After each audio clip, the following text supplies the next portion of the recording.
चलिए आज के टॉपिक में हम लोग पढ़ते हैं भारत की ऐतिहासिक लड़ाइयाँ और उन्हीं लड़ाइयों से ये देखेंगे कि भारत के इतिहास में बदलाव कैसे हुआ, कैसे प्राचीन काल समाप्त होता है, मध्यकाल की शुरुआत होती है। आज का जो टॉपिक है मध्यकाल से लेकर तराइन के युद्ध से लेकर बक्सर तक के युद्ध की चर्चा होगी। जो कोई भी स्टूडेंट या जो भी व्यक्ति अपने ज्ञान को बढ़ाना चाहता है इस वीडियो को तराइन के युद्ध से लेकर बक्सर के युद्ध तक जरूर देखेगा। ये देखेगा कैसे कैसे भारत के लोग हैं जो विदेशियों को बुलाते भी हैं और इस देश में गद्दारी भी करते हैं। आज का टॉपिक वही रहेगा, भारत की ऐतिहासिक लड़ाइयां। भारत की ऐतिहासिक लड़ाइयां, भारत की ऐतिहासिक लड़ाइयां, ऐतिहासिक युद्ध, ये टॉपिक है। ठीक, चलिए शुरू करते हैं। पहला तराइन का युद्ध, पहला है तराइन का युद्ध। पहला है तराइन का युद्ध 1191 में पृथ्वीराज चौहान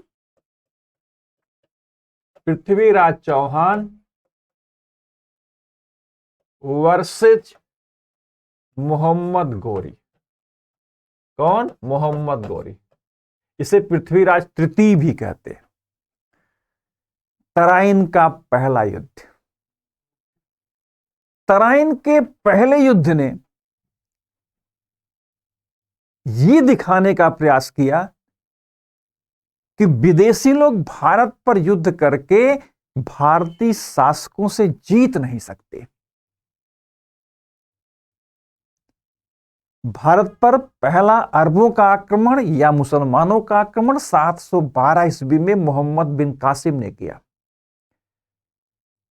उसके बाद 1000 ईस्वी में महमूद गजनवी ने भारत पर 17 आक्रमण किए, लेकिन सबसे प्रसिद्ध होता है सोमनाथ पर आक्रमण 1026 में। लेकिन पढ़ना क्या है? भारत पर जो आक्रमण करता है मोहम्मद गोरी और पृथ्वीराज चौहान के बीच में तराइन का प्रथम युद्ध होता है। तराइन का प्रथम युद्ध होता है। यह भी ध्यान देना है, इस तराइन में जो आज के समय में हरियाणा राज्य में पड़ता है, इसी तराइन में 3 युद्ध होते हैं। एक तराइन का पहला युद्ध 1191 में, तराइन का द्वितीय युद्ध 1192 में और एक तराइन का तृतीय युद्ध इल्तुतमिश और कुबाचा के युद्ध होता है।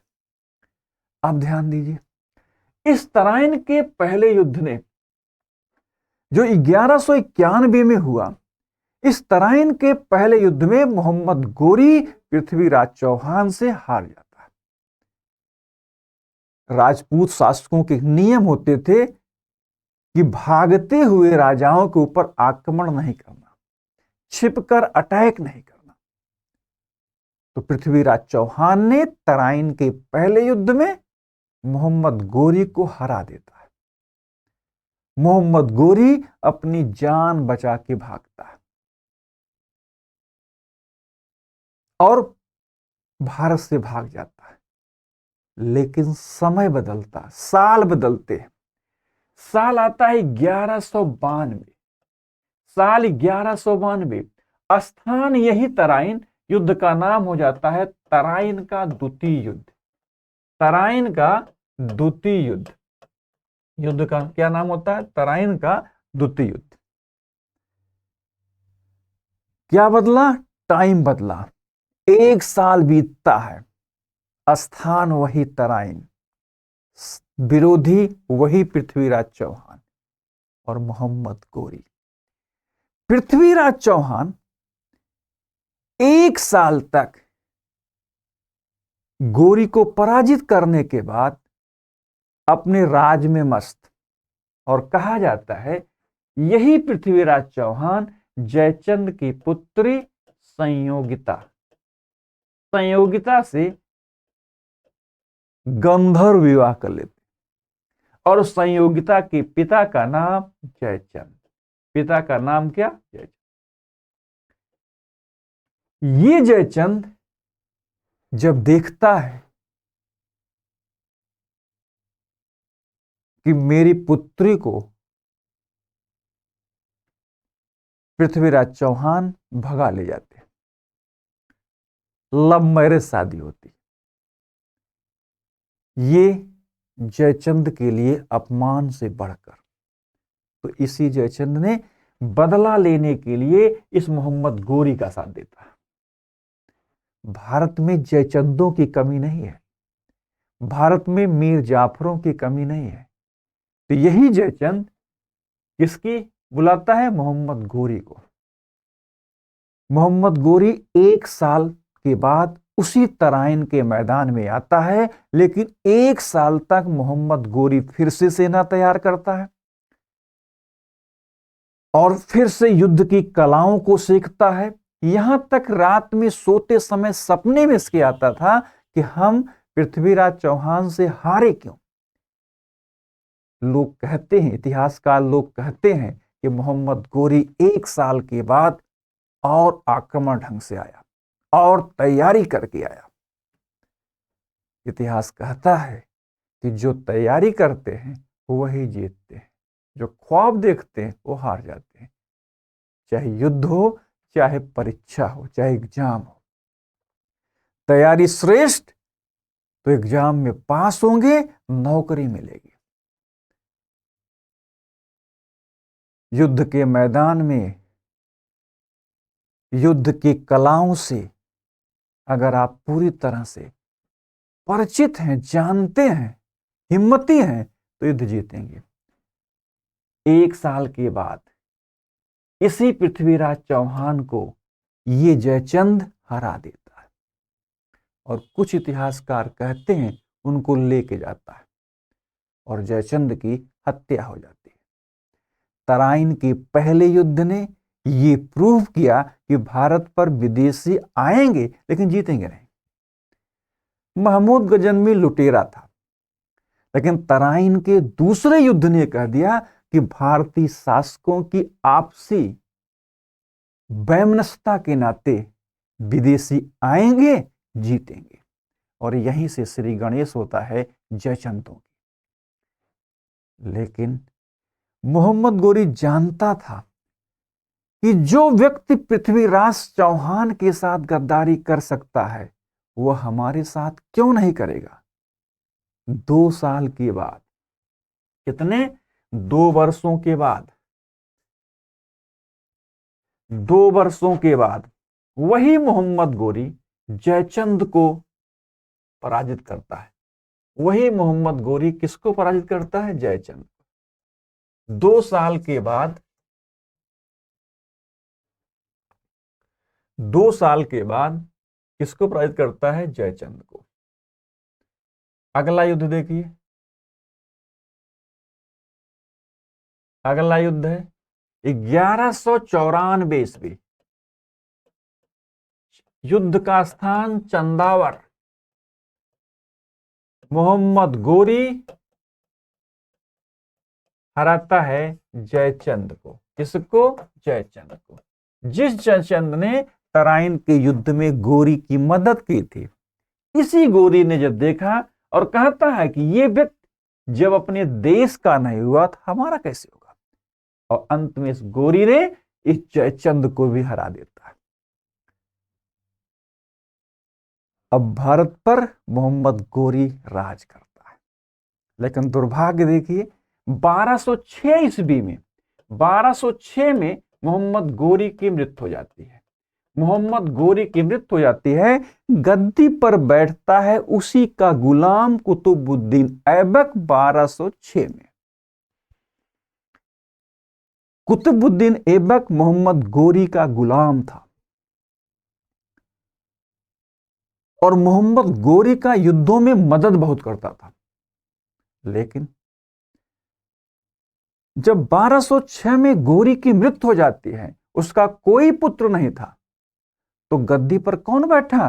कुतुबुद्दीन ऐबक और 1206 ईस्वी में भारत पर दास प्रथा की स्थापना करता है, जिसे कहते हैं गुलाम वंश। और ये 1206 से लेकर 1210 तक कहते हैं कि पोलो का खेल खेलते समय घोड़े से गिरकर ऐबक की मृत्यु हो गई। ऐबक की 3 लड़कियां थी, 3 पुत्रियां थी। उसके सबसे योग्य दामादों में नाम आता है इल्तुतमिश का, इसलिए इल्तुतमिश को कहा गया है गुलामों का गुलाम। ऐबक गोरी का गुलाम, इल्तुतमिश ऐबक का गुलाम। इल्तुतमिश क्या हुआ? गुलामों का गुलाम। लेकिन इल्तुतमिश ने तराइन के तृतीय युद्ध में अपने जितने भी प्रतिद्वंदी थे सबको पराजित करके 1210 पे दिल्ली सल्तनत की गद्दी पर बैठता है और दिल्ली सल्तनत का प्रथम सुल्तान बन जाता है। लेकिन हमको क्या पढ़ना है? भारत की ऐतिहासिक लड़ाइयां। आपके सामने 3 लड़ाइयों की चर्चा हुई। तराइन का पहला युद्ध पृथ्वीराज चौहान जीतते हैं। तराइन का दूसरा युद्ध मोहम्मद गोरी जीतता 1192 में, और 1194 में चंदावर के युद्ध में जयचंद को मोहम्मद गोरी हरा देता है। ठीक है, अब आइए पानीपत का प्रथम युद्ध। ये सब जो टॉपिक आपको पढ़ाए जा रहे हैं आजकल एग्जाम में डायरेक्ट प्रश्न पूछे जा रहे हैं। अभी एपीएस की परीक्षा हुई तो उसमें प्रश्न आए हुए थे। ठीक है, इसीलिए मैं चाहता हूं आज का जो वीडियो है भारत की ऐतिहासिक लड़ाइयों के ऊपर वीडियो है। अब आइए 1526 21 अप्रैल 1526 पानीपत का प्रथम युद्ध। पानीपत का प्रथम युद्ध 21 अप्रैल 1526 पानीपत का प्रथम युद्ध। पानीपत का प्रथम युद्ध 21 अप्रैल 1526। इब्राहिम लोदी दिल्ली सल्तनत का अंतिम शासक, दिल्ली सल्तनत का अंतिम सुल्तान जिसका नाम है इब्राहिम लोदी, वर्सेस बाबर के बीच हुआ। किससे? बाबर के बीच में। कब होता है? 21 अप्रैल 1526। इब्राहिम लोदी, एग्जाम में पूछ सकता है, दिल्ली सल्तनत का अंतिम सुल्तान इब्राहिम लोदी। स्थान पानीपत, ये भी कहां पड़ता है? हरियाणा में। एक तराइन के युद्ध ने भारत में सल्तनत को स्टार्ट किया जो प्रेजेंट टाइम में हरियाणा राज्य में, और एक पानीपत के युद्ध ने सल्तनत को खत्म कर दिया जो आज भी हरियाणा राज्य में। इस युद्ध में बाबर जीत जाता है और इब्राहिम लोदी युद्ध में मारा जाता है। दिल्ली सल्तनत का पहला सुल्तान जो युद्ध के मैदान में मारा गया, इब्राहिम लोदी। ठीक, और इसी पानीपत के प्रथम युद्ध में बाबर को कोहिनूर हीरा मिला था। क्या मिला था? कोहिनूर हीरा। ध्यान रखिएगा, ये पूछ सकता कौन क्या मिला? कोहिनूर हीरा मिला। और इस कोहिनूर हीरे को उसने अपने पुत्र हुमायूं को दे दिया। किसको दे दिया? हुमायूं को दे दिया। ठीक, और इसी पानीपत के युद्ध में बाबर ने अपनी प्रजा को अशरफियां दिया, एक अशरफी सबको दी, इसलिए बाबर को एक उपाधि मिलती है कलंदर के। ध्यान रखिएगा, बाबर को एक टाइटल मिलता है कलंदर का। क्या मिला? पानीपत के प्रथम युद्ध ने सल्तनत खत्म कर दिया। अब भारत पर कौन आएंगे? मुगल। सल्तनत के भी लोग मुसलमान थे, मुगल भी मुसलमान। अब यहां पर सुल्तान न बन के बादशाह बनेगा। तो बादशाह कौन बन रहा है? बादशाह बाबर बनता है। लेकिन बाबर भारत में केवल 4 वर्ष तक राज करता है। उसका समय होता है 1526 से 1530 तक। लेकिन सल्तनत के खिलाफ जो लोग इब्राहिम लोदी का विरोध करते थे उसमें से कुछ लोग चाहते थे कि बाबर भारत में आएगा और तैमूर लंग की तरह लूट कर चला जाएगा। लेकिन बाबर अपने यहां अपनी देश की समस्याओं को जानते हुए उसको वहां रहना बड़ा मुश्किल था। विजय प्राप्त करना और मुश्किल था। उसको एक ऐसा स्थान चाहिए था जहां पर उसके कदम जमे। वो स्थान क्या मिलता है? भारत मिलता है।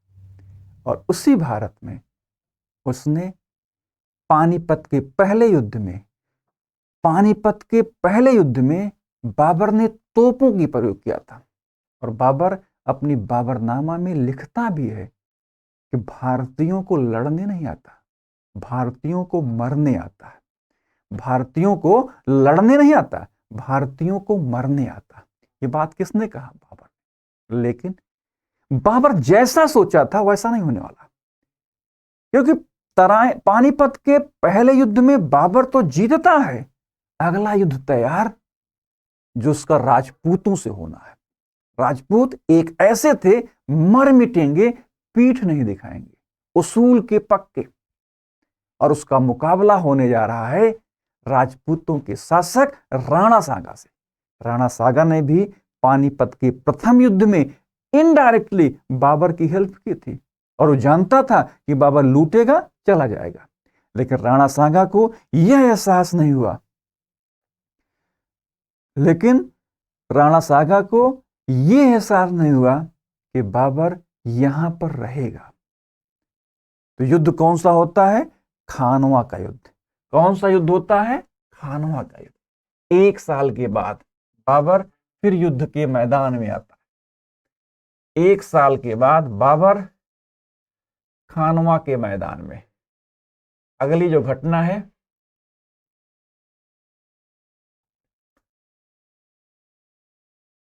अगली घटना है युद्ध 1527, स्थान खानवा। स्थान है खानवा का मैदान। खानवा का मैदान। बाबर वर्सेज राणा सांगा। बाबर वर्सेज राणा सांगा। खानवा का युद्ध बाबर वर्सेज राणा सांगा। युद्ध होता है 17 मार्च को। युद्ध कब होता है? 17 मार्च को। 17 मार्च 1527 खानवा का युद्ध। 17 मार्च 1527 खानवा का युद्ध। आप जरा ध्यान दीजिए। 17 मार्च 1527 खानवा का युद्ध, बाबर वर्सेस राणा सांगा। राणा सांगा बहुत प्रभावशाली शासक, युद्धों में कम हारा था। लेकिन राणा सांगा की वीरता को बाबर के सैनिकों को मालूम था। राणा सांगा की वीर सैनिकों की चर्चा बाबर के सैनिकों में होती थी। इसलिए बाबर के सैनिकों ने राणा सांगा के खिलाफ लड़ने से बाबर को मना कर दिया। इतिहासकार लोग कहते हैं बाबर जानता था कि अगर सैनिक साथ नहीं देंगे तो युद्ध का परिणाम हमारे पक्ष में नहीं होगा। सैनिकों के मनोबल को बढ़ाने के लिए बाबर सभी सैनिकों को बुलाता है और वहीं पर प्रतिज्ञा करता, ओथ लेता है, शपथ लेता है। और खानवा के युद्ध के पहले बाबर ने सैनिकों के सामने बड़ा जोशीला भाषण देता है और यह कहता है, एक बार मेरे साथ और युद्ध करिए, एक बार मेरे साथ और युद्ध करिए। सैनिकों के सामने शराब के भरे हुए बर्तन से शराब को जमीन पर गिरा देता है और कहता है, एक और युद्ध लड़ लीजिए, जिसका नाम दिया उसने जिहाद का नारा दिया। ध्यान रखिएगा, पानीपत के प्रथम युद्ध में बाबर ने जिहाद का नारा नहीं देता है। क्यों? जिहाद का अर्थ होता है धर्म युद्ध। किससे खिलाफ लड़ रहा? हिंदुओं के खिलाफ लड़ रहा। लेकिन पानीपत के पहले युद्ध में मुसलमानों से लड़ा था। इसलिए बाबर ने क्या नारा दिया? क्या देता? जिहाद। और कहता है कि अल्लाह ने हम लोगों को जन्म दिया है काफिरों को मारने के लिए।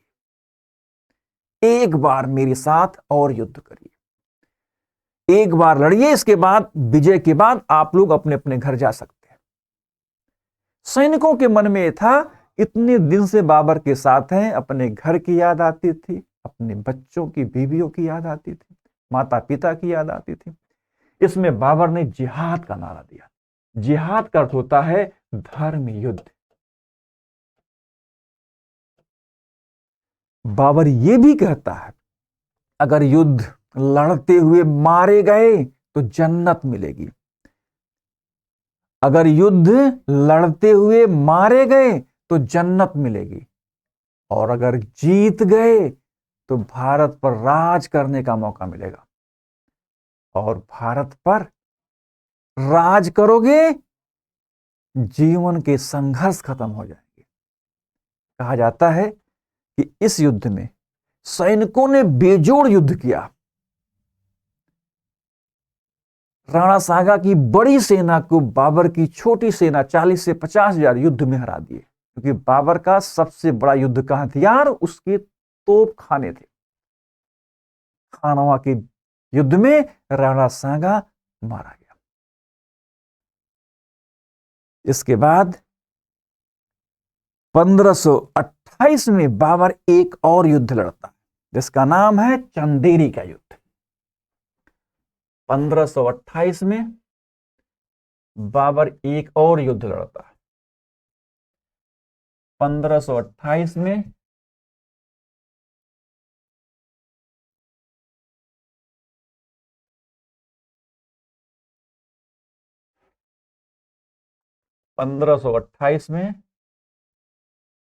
बाबर एक और लड़ता है। 1528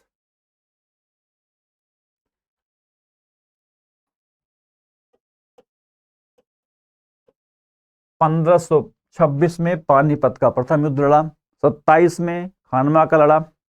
अब इसके बाद चंदेरी का युद्ध 29 जून 1528। 29 जून 1528 चंदेरी का युद्ध। चंदेरी का युद्ध, इस युद्ध में बाबर ने मेदिनी राय को हराता है। किसको हराता है? मेदिनी राय। और 1529 में बाबर का अंतिम युद्ध। किसमें? 1529 में बाबर का अंतिम युद्ध घाघरा का युद्ध होता है। कौन सा युद्ध होता है? 6 मई 1529 को घाघरा का युद्ध। इस युद्ध में बाबर ने एक प्रकार से, घाघरा के युद्ध में बाबर ने अफगानों को हरा दिया। किसको हरा दिया? अफगानों का। अब आपको यह ध्यान देना है, बाबर के इन युद्धों में, पानीपत के युद्ध में, खानवा के युद्ध में बाबर का साथ शेर खान ने दिया था। बाबर का साथ शेर खान ने दिया, जिसे कहते हैं फरीद या शेर शाह सूरी। याद रखिएगा, बाबर ने अपने बेटे, 1530 में बाबर मर भी जाता है, ध्यान रखिएगा, 1530 में बाबर की मृत्यु होती है। बाबर की जब मृत्यु होती है, मृत्यु से पहले उसने अपने बड़े पुत्र हुमायूं को समझाता है और उससे यह भी कहता है, शेर खां या शेर या फरीद से होशियार रहना, यह अति महत्वाकांक्षी है। अपने पुत्र हुमायूं को शेर खां, जिसे बचपन का नाम फरीद, उसके प्रति सचेत होने को कहता है और यह कहता है हुमायूं से, इस अफगान से होशियार रहना, यह अति महत्वाकांक्षी है।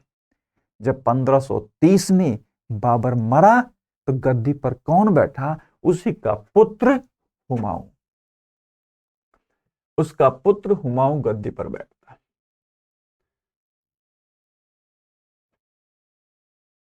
बाबर के मृत्यु के बाद उसका पुत्र गद्दी पर बैठता है, जिसका नाम है हुमायूं। क्या नाम है? हुमायूं। आप जरा ध्यान दीजिए, आपने बाबर के द्वारा 4 युद्धों की चर्चा किया, उन चारों युद्धों को बताया गया, डायरेक्ट प्रश्न के रूप में आएगा, आप लोग कर ले जाएंगे। अब जब हुमायूं गद्दी पर बैठा, उसके खिलाफ सबसे बड़ा कौन निकलता है? शेर खां, जिसे हम आप फरीद कहते हैं, और उसी का पहला मुकाबला हुमायूं से होता है चौसा के युद्ध में। कब होता है? चौसा का युद्ध। अगला युद्ध है चौसा का युद्ध। चौसा का युद्ध, ये युद्ध होता है हुमायूं चौसा का युद्ध होता है 25 जून 1539 को। कब होता है? 25 जून 1539। यहां पर होता है शेर खां, जो आगे चलकर इस युद्ध के बाद शेरशाह सूरी नाम रखता है, और हुमायूं के बीच। किसके बीच? हुमायूं के बीच। 25 जून 1539 को शेर खां और हुमायूं के बीच युद्ध होता। एक बार शेरशाह सूरी ने अपने लोगों से कहा कि अगर भाग्य ने मेरा साथ दिया तो मैं भारत से मुगलों को भगा दूंगा, और भाग्य ने हुमायूं का साथ देता भी, भाग्य ने शेरशाह का साथ देता भी है, और मुगल भारत में एक प्रकार से खत्म हो गए थे। 1540 से लेकर 1545 तक 5 वर्षों तक भारत पर राज शेरशाह सूरी करता है, जिसे अकबर का अग्रगामी कहा गया। और इसी शेरशाह सूरी ने रुपया चलाया था। क्या चलाया था? रुपया। लेकिन इस चौसा के युद्ध में शेरशाह सूरी ने हुमायूं को हरा देता है। हुमायूं भागता है, इसके भाई भी इसका साथ नहीं देते हैं। लेकिन 1 साल के बाद 17 मई 1540 को कन्नौज का युद्ध होता है। 17 मई 1540 को कन्नौज का युद्ध, जिसे बिलग्राम का युद्ध भी कहते हैं। कन्नौज का युद्ध, कन्नौज का युद्ध, और इसी युद्ध को बिलग्राम का युद्ध भी कहते हैं। इस युद्ध को क्या कहते हैं? बिलग्राम का युद्ध। और इस युद्ध में शेरशाह सूरी एक बार हुमायूं को हराता है, और हुमायूं यहीं से भाग के फारस चला जाता है। भारत पर मुगल सत्ता एक प्रकार से लगभग खत्म। लेकिन दुर्भाग्य शेरशाह सूरी का 1545 पर एक गोले के विस्फोट से शेरशाह सूरी की मृत्यु हो जाती है। गद्दी पर जो उसके पुत्र बैठते हैं, पिता जैसे योग्य नहीं थे। इसके बाद 1556 में इसके बाद हुमायूं भारत फिर आता है, और जब भारत फिर आता है, कई युद्धों को जीतने के बाद 1556 में हुमायूं की भी मृत्यु हो जाती है। गद्दी पर बैठता है उसका 14 साल का बालक अकबर, और फिर होता है 1556 में पानीपत का द्वितीय युद्ध। 1556 में 5 नवंबर 5 नवंबर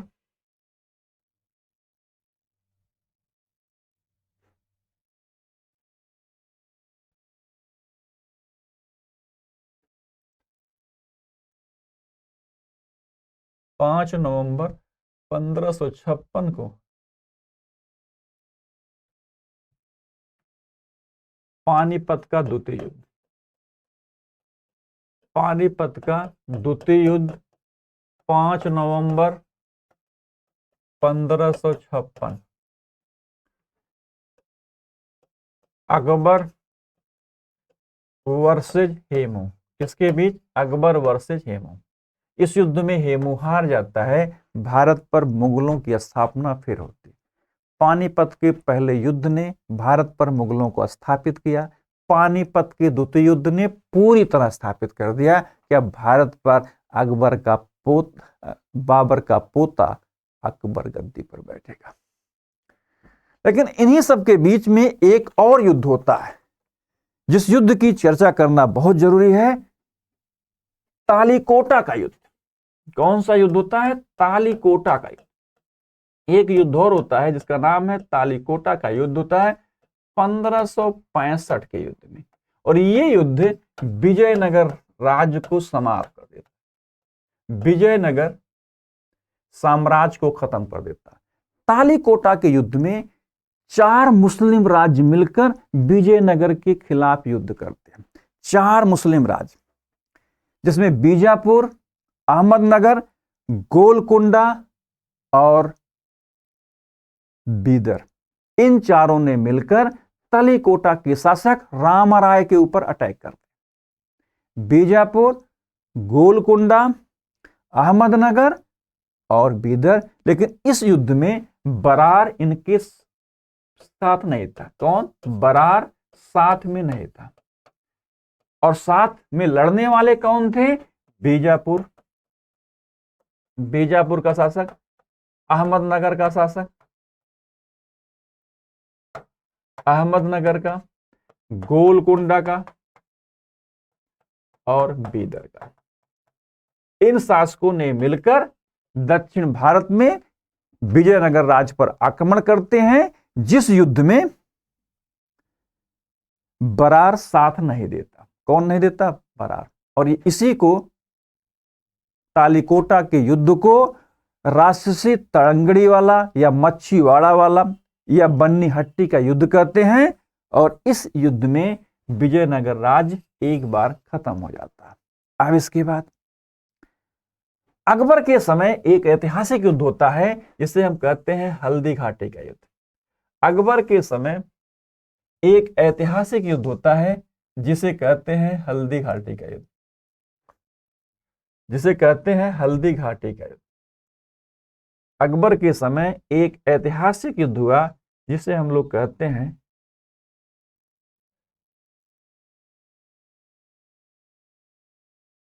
अकबर के समय जब 1556 में अकबर गद्दी पर बैठता है, उसके खिलाफ जो सबसे बड़ा युद्ध होता है, उसे कहते हैं हल्दी घाटी का युद्ध। क्या कहते हैं? हल्दी घाटी का युद्ध। उसे कहते हैं हल्दी घाटी का युद्ध। अब ध्यान दीजिए, अकबर के समय जो ऐतिहासिक युद्ध होता है हल्दी घाटी का युद्ध, 18 जून 1556 को। कौन सा युद्ध होता है? हल्दी घाटी का युद्ध।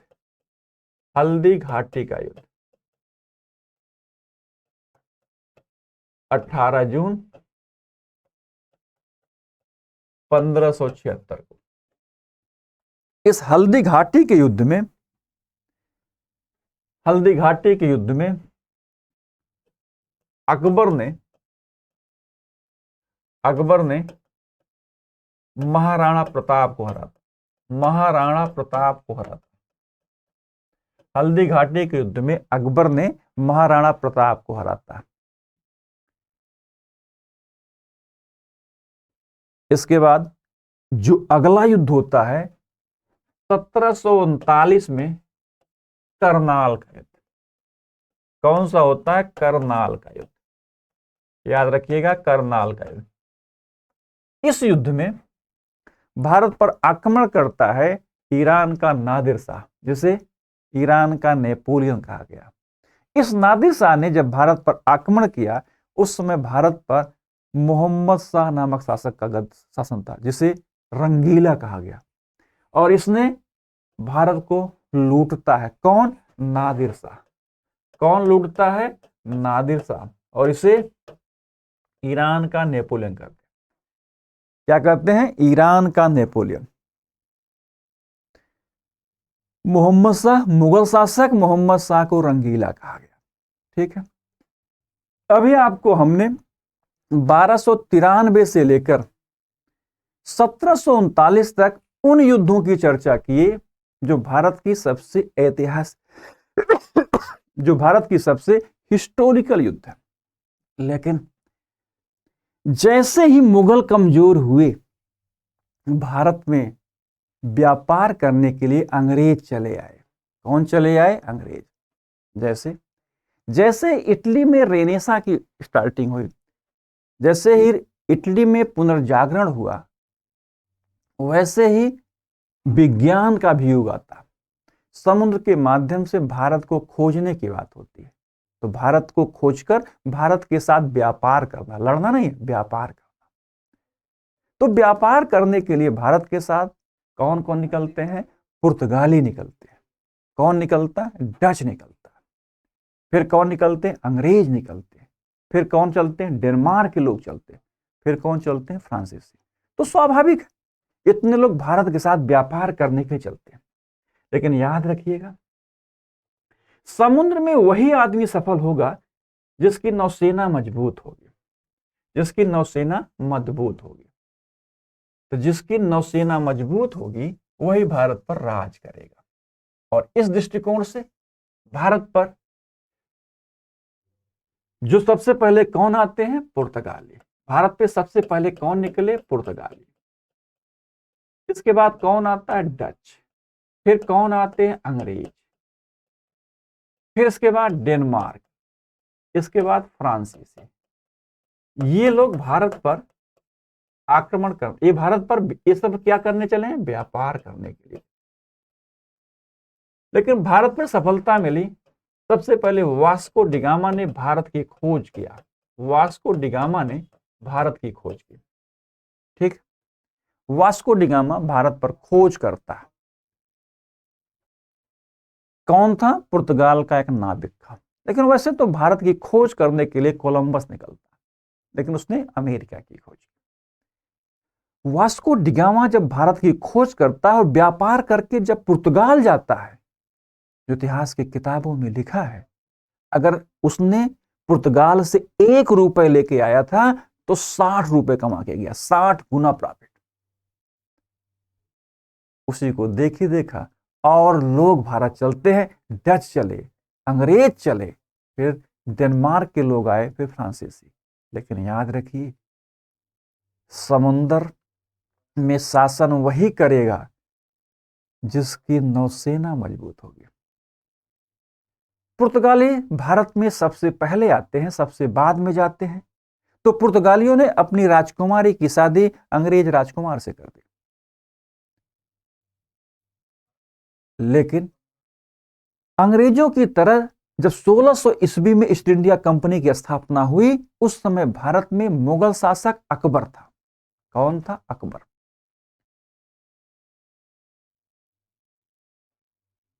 हॉकिंस राजदूत के रूप में अकबर के नाम पत्र लेकर चलता है, लेकिन पहुंचता है जहांगीर के दरबार में। क्यों? 1605 में अकबर की मृत्यु हो जाती है। जब हॉकिंस जहांगीर के दरबार में पहुंचता है आगरा में, तो उससे फारसी में बात करता है। जहांगीर प्रभावित होता है, लेकिन हॉकिंस को विशेष सफलता नहीं मिलती। व्यापार तो शुरू करता है। 1615 में टॉमस रो आता है, 3 साल भारत में रहता है, वो भी राजदूत के रूप में। लेकिन अंग्रेजों ने धीरे धीरे जब अपने कदम को बढ़ाया, अंग्रेजों का कहना था कि मैं भारत पर व्यापार करने आया हूं, हमें भारत पर भूभाग नहीं चाहिए, हम भारत पर व्यापार करेंगे। परिणाम क्या हुआ? परिणाम यह हुआ कि अंग्रेजों ने देखा कि अकबर के बाद जो शासक गद्दी पर आए, अकबर, जहांगीर, शाहजहां, औरंगजेब, ये सब महान शासकों की श्रेणी में आते हैं। लेकिन जैसे ही 1707 में औरंगजेब मरता है, 1707 में, याद रखिएगा, 1707 में औरंगजेब की मृत्यु हो जाती है। औरंगजेब, जिसे जिंदा पीर कहा गया, जिसे बहादुर की टाइटल मिली हुई, किसकी? बहादुर की। जैसे ही इसकी मृत्यु होती है, इसके बेटों में गद्दी को लेकर लड़ाइयां शुरू। यहीं पर धीरे धीरे जो मुगलों के सूबे थे, वो धीरे धीरे मुगलों से को इग्नोर करने लगे। परिणाम क्या हुआ? परिणाम क्या हुआ? सबसे बड़ा सूबा जो बंगाल था, नवाब भी मुगलों को सुनता कम था। तो अंग्रेज दूरदर्शी थे, उनकी ये सोच थी कि हम दक्षिण की अपेक्षा बंगाल पर सोचें, और बंगाल संपन्न राज्य, अगर इस पर कब्जा करेंगे तो हमारी अर्थव्यवस्था मजबूत होगी। तो अंग्रेजों ने बंगाल के नवाब सिराजुद्दौला, जो आपस में लड़ के गद्दी पाया था, उस सिराजुद्दौला को प्लासी के युद्ध में 23 जून 1757 को प्लासी के युद्ध में अंग्रेजों ने सिराजुद्दौला को हरा दिया। सिराजुद्दौला को अंग्रेजों ने हराया। सिराजुद्दौला के साथ गद्दारी किसने किया? उसी का सेनापति मीर जाफर। प्लासी की इस युद्ध में सिराजुद्दौला को हरा देती। जब सिराजुद्दौला को हरा दिया गया, सिराजुद्दौला मारा गया, तो अंग्रेजों ने सबसे बड़े प्रांत बंगाल पर कब्जा किया, अपने कठपुतली को गद्दी पर बैठाया। अब अंग्रेजों को किससे लड़ना है? जो यूरोप से आए हुए लोग हैं। उसी यूरोप से आए हुए शासकों में अंग्रेजों ने 1759 में 1759 में अंग्रेजों ने बेदरा के युद्ध में डचों को हरा दिया। 1759 में अंग्रेजों ने बेदरा के युद्ध में डचों को हरा दिया।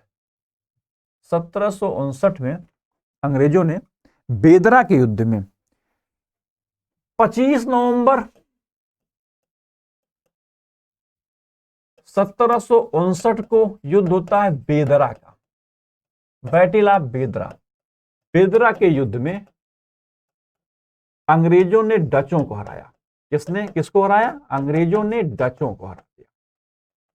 ठीक, अब डच यहां से निकल लिए। अब उनके खिलाफ कौन बनता है? फ्रांसीसी। लेकिन फ्रांसीसी 1760 को स्थान वांडीवास, साउथ इंडिया पड़ता है वांडीवास, इसमें अंग्रेजों ने फ्रांसीसियों को हराया। किसको हराया? फ्रांसीसियों।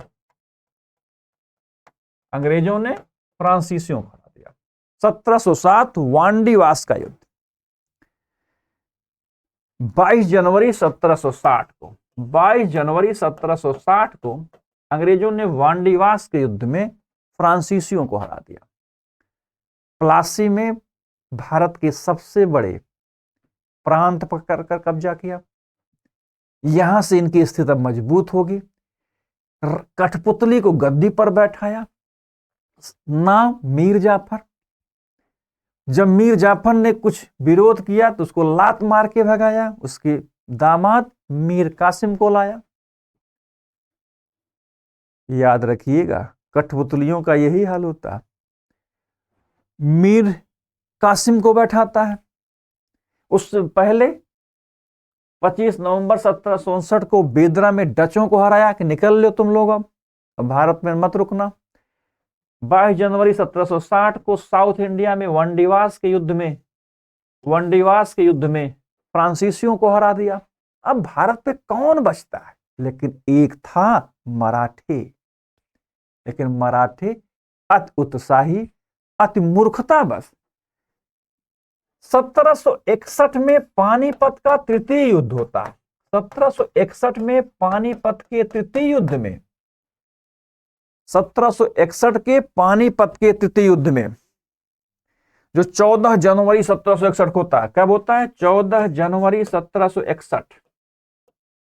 इस पानीपत के तृतीय युद्ध में मराठे लड़ते हैं अहमद शाह अब्दाली से, जो नादिर शाह का सेनापति था, और अहमद शाह अब्दाली से पानीपत के मैदान में मराठे हार जाते हैं। यह अंग्रेजों के लिए सबसे बड़ा भाग्योदय हुआ कि भारत पर केवल एक ही राज्य था जो अंग्रेजों का मुकाबला कर सकता था। लेकिन अंग्रेज हार गए। अंग्रेज बिना युद्ध के निकल लिए, जीते। अब भारत पर 200 वर्षों तक यूरोप, अटलांटिक महासागर के किनारे का देश ब्रिटेन उसका गुलाम बन गया। अब ये गुलामी हिंदू भी कर रहे हैं, मुसलमान भी कर रहे हैं। प्लासी के युद्ध ने अंग्रेजों को मौका दिया कि जमो। बेदरा के युद्ध ने यह क्लियर किया कि अब यूरोपी भागो। वांडीवास के युद्ध में फ्रांसीसी भी हार गए।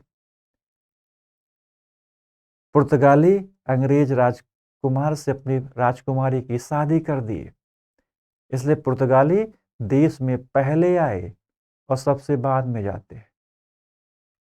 प्लासी के युद्ध से लेकर 1947 तक 190 वर्षों तक भारत अंग्रेजों का गुलाम रहा। लेकिन इसके बाद भी एक युद्ध और होता है। जिन लोगों ने अंग्रेजों को व्यापार करने की अनुमति देने वाले थे मुगल, आगे चलकर अक्टूबर 1764 बक्सर का युद्ध होता है। अक्टूबर 1764 बक्सर का युद्ध। अक्टूबर 1764 बक्सर का युद्ध। बक्सर का युद्ध। इस युद्ध में अंग्रेजों ने जो हराया बंगाल के नवाब को।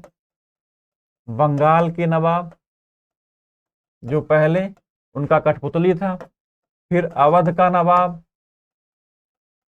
नवाब, इसके बाद मुगल शासक को।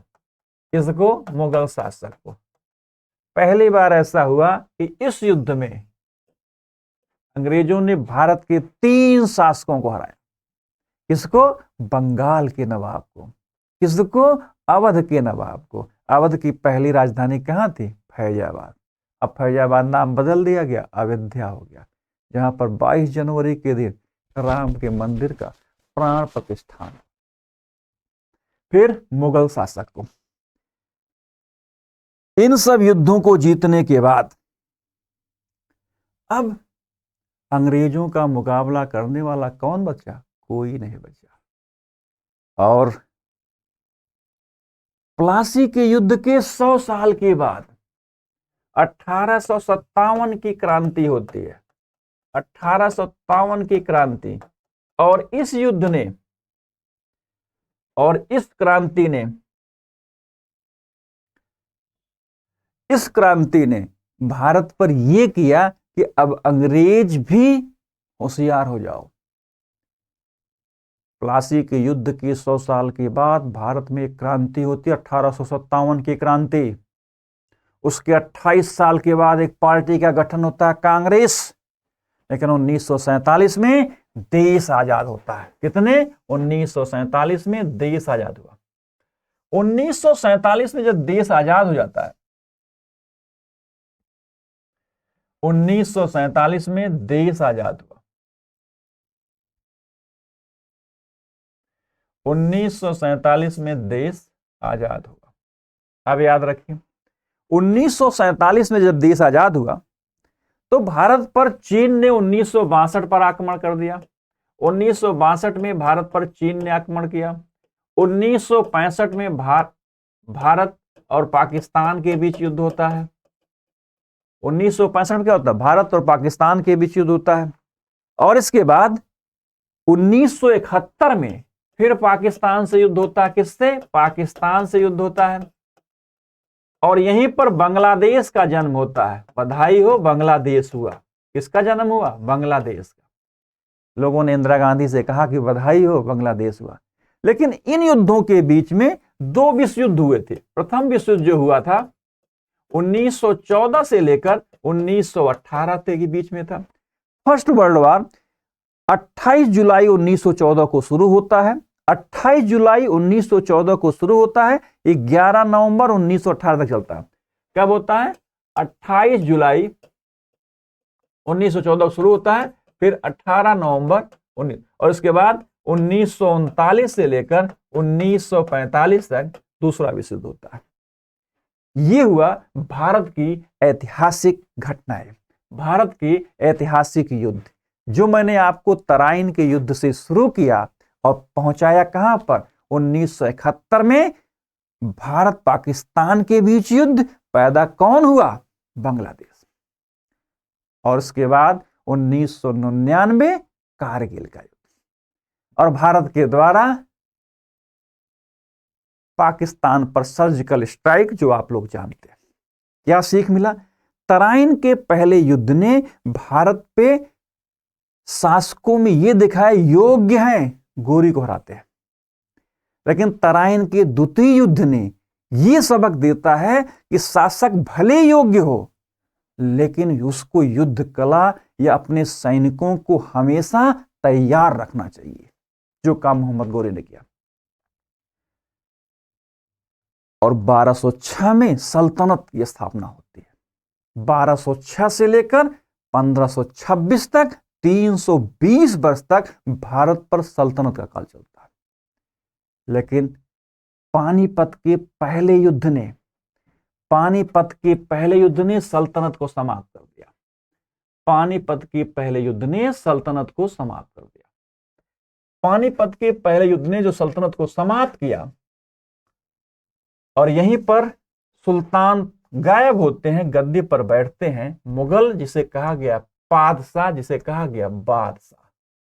क्या बोला गया? बादशाह की उपाधि धारण करने वाला पहला शासक बाबर, और जिस बाबर को कलंदर की उपाधि मिली थी।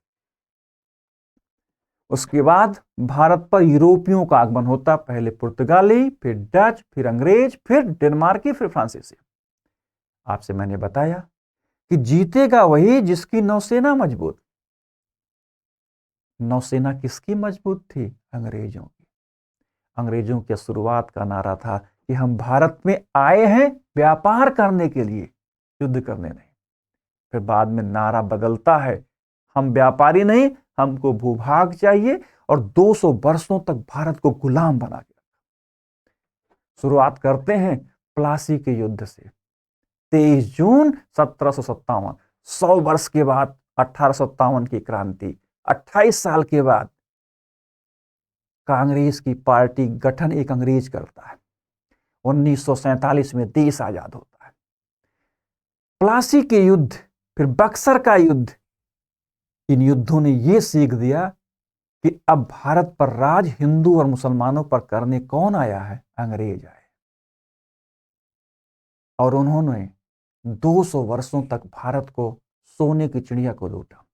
मुगलों ने इस देश पर कब्जा किया, लेकिन इस देश को अपना मान लिए, यही कमाए, यही इन्वेस्ट किए, ठीक है, धर्म का प्रचार किया।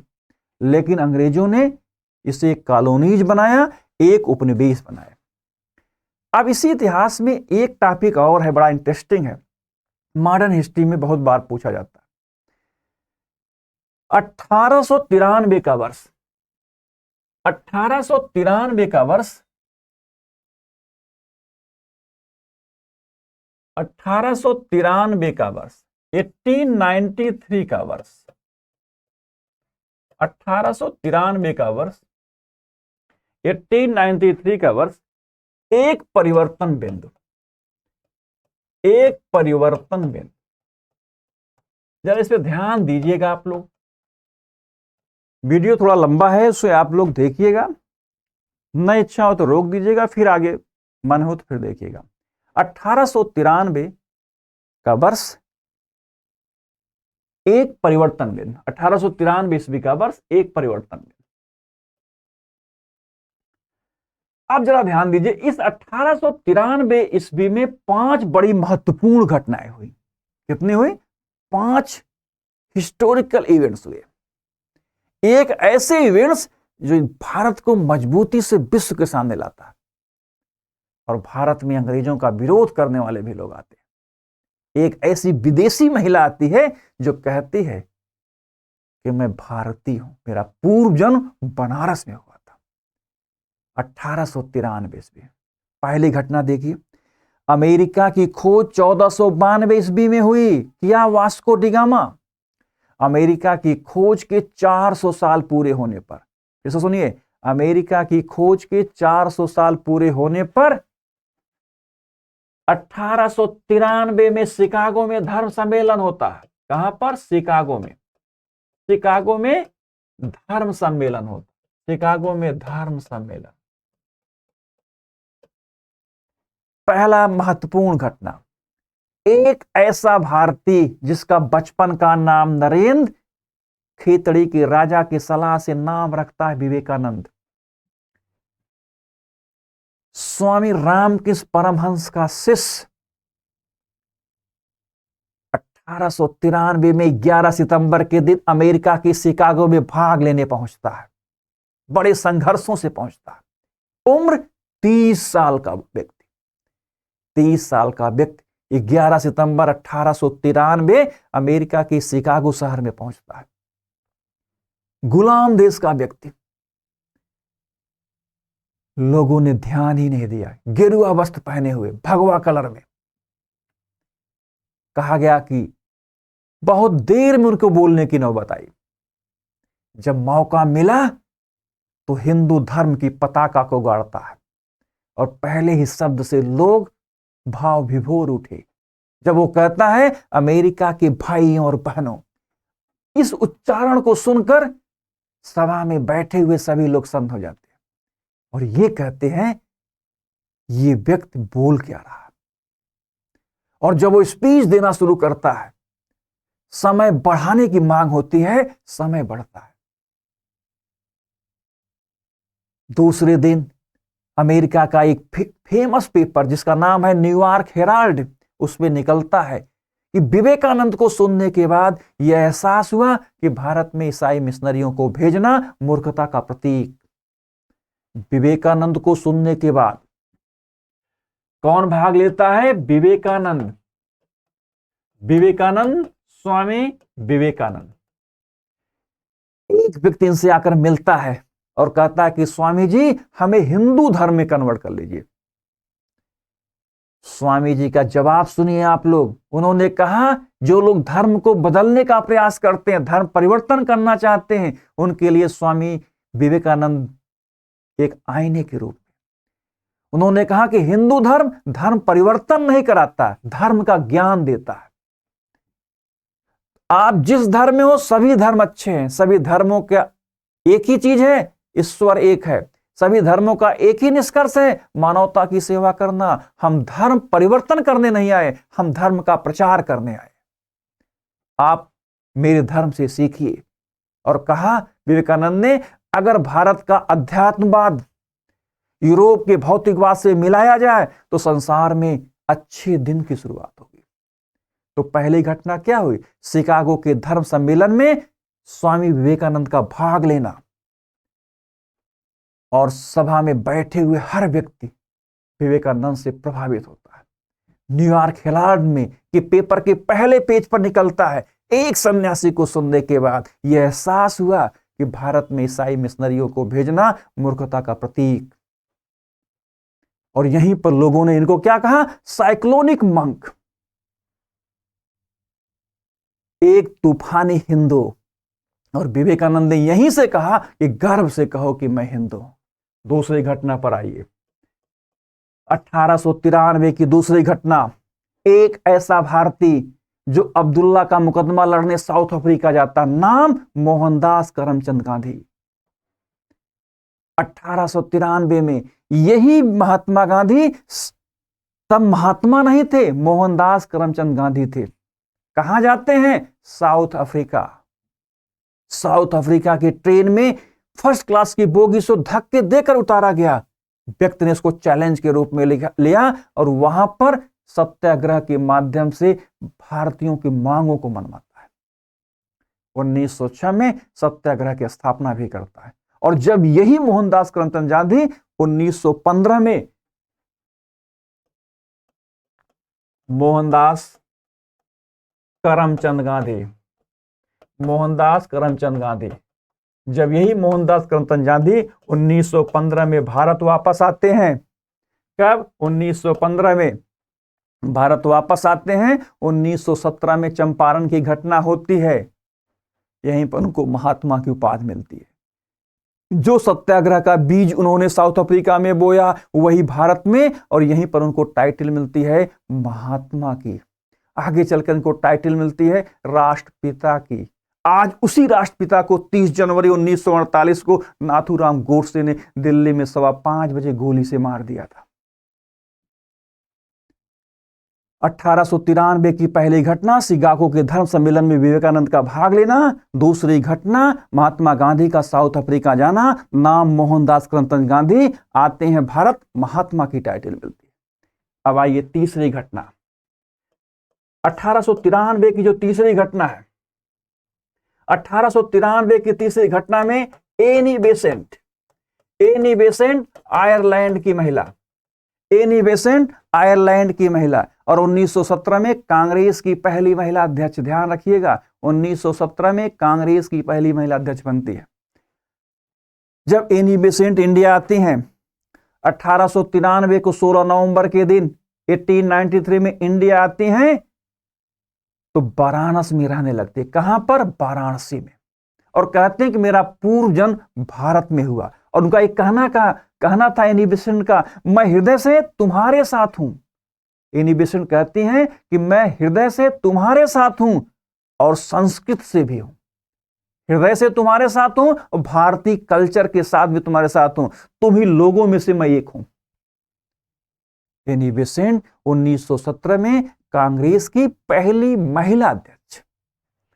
अब आइए चौथी घटना। चौथी घटना क्या? अरविंद घोष। चौथी घटना, अरविंद घोष आईसीएस की परीक्षा पास कर लेते। अरविंद घोष का भारतीय राजनीति में प्रवेश करना। चौथी घटना क्या है? अरविंद घोष का 14 वर्ष के बाद योगीराज अरविंद घोष की भारत भूमि पर वापसी। कहां आते हैं? भारत आते हैं। कहां से? यूरोप से। और एक लेखमाला निकालते हैं, new lamp for old. New lamp for old. और पांचवी घटना चापेकर बंधुओं की। और पांचवी घटना क्या है? चापेकर बंधुओं की। चापेकर बंधुओं ने एक गुप्त संस्था बनाई। आप कह सकते हैं कि 1893 में भारत में क्रांतिकारी गतिविधियों की शुरुआत होती है। और क्रांतिकारी गतिविधियों की नींव डालने वाले कौन थे? चापेकर पंथ। उन्होंने एक संस्था का स्थापना करते हैं। किसके? एक संस्था का, जिसका नाम है society for the removal of obstacles to the Hindu religion. और भारत में क्रांतिकारी गतिविधियों की स्टार्टिंग होती है। भारत में क्रांतिकारी गतिविधियों की स्टार्टिंग होती है। अब एक बार रिवीजन के रूप में, 1893 का समय भारत में एक परिवर्तन बिंदु है। 1893 में भारत में 5 घटनाएं होती हैं। पहली घटना, अमेरिका के शिकागो शहर में एक धर्म सम्मेलन होता है, जिसमें एक 30 वर्षीय बालक स्वामी विवेकानंद भाग लेते हैं। नाम मिलता है साइक्लोनिक मंक या तूफानी हिंदू। और विश्व में भारतीय दर्शन को स्थापित करते हैं। उनका कहना था कि अगर जीवन को संपन्न बनाना है तो इंडियन फिलॉसफी को सीखिए, भारतीय दर्शन को। एक ऐसा स्पीच दिया उन्होंने। बहुत से लोगों ने कहा कि स्वामी जी मुझे हिंदू धर्म में कन्वर्ट कर लीजिए। ऐसे लोगों के ऊपर स्वामी जी का तमाचा है जो धर्म परिवर्तन करना चाहते हैं। भारत में इस्लाम धर्म के लोग आए, हिंदुओं को कन्वर्ट कराए। भारत में ईसाई आए, ईसाई धर्म का प्रसार किए। लेकिन कभी भी भारत ने अपनी भूमि से धर्म परिवर्तन नहीं किया। आज भी विडंबना है, इस बहुसंख्यक देश में उनकी ही आबादी घट रही है। इस बहुसंख्यक देश में इन्हीं की आबादी घट रही है। इन्हीं को आए दिन पेपर में निकलता रहता है। अगर हिंदू चाहें तो सभी को हिंदू बना दे, लेकिन ऐसा नहीं। उन्होंने अपनी बात कही। और जहां पर हिंदुओं की आबादी ज्यादा है, वहां पर लोकतंत्र सबसे मजबूत, विश्व का सबसे बड़ा डेमोक्रेसी। तो सोचिए आप। दूसरी घटना, महात्मा गांधी का साउथ अफ्रीका जाना, मोहनदास करमचंद गांधी। तीसरा, एनी बेसेंट का भारत आना। चौथी घटना, अरविंद घोष का भारतीय राजनीति में प्रवेश। और पांचवी, चापेकर बंधु। जिन चापेकर बंधुओं ने भारत में क्रांतिकारी गतिविधियों का गठन किया। आज के टॉपिक में बस इतना। तराइन के युद्ध से लेकर बक्सर के युद्ध तक चर्चा हुई।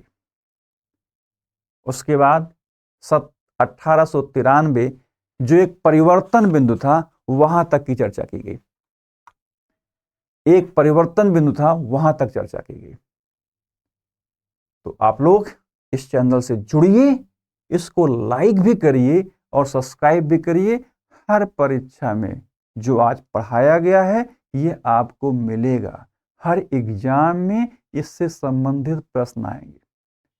यदि आप लोग आरओ का भी एग्जाम देना चाहते हो, उसमें भी आएगा, यूपी पीसीएस में भी आएगा, आईएएस के पेपर में भी आएगा, सभी में आएंगे। बहुत बहुत धन्यवाद।